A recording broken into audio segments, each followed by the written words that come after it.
Hi everyone, it's Succulents Box here. Today we'll be talking about what could go wrong with your propagation.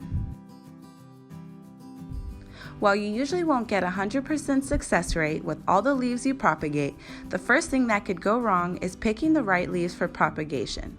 Broken leaf is a big no-no.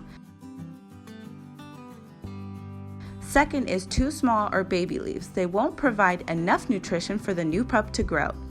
Then next are unhealthy leaves. Overwatered or underwatered leaves are out of the question too.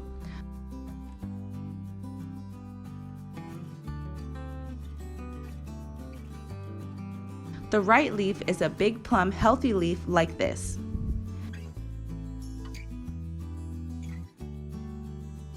Then next is giving them too much water. If you're doing soil propagation, a little mist for the soil is fine. And if it's air propagation, you can just leave them there and wait for their roots to grow. Too much light also can make your propagation fail. Intense heat or sunlight does them no good. They need to be in an airy and bright place without extreme heat or too much direct light. Then, when the pups appear, you don't want to remove them too soon. That will kill them too. You should wait until the mama leaves are all dried up and the pup fell on its own.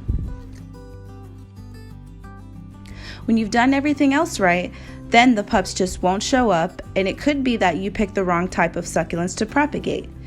Aeonium and sempervivum do not do well with leaf propagation. Sedum and echeveria with plump leaves have better chances with leaf propagation.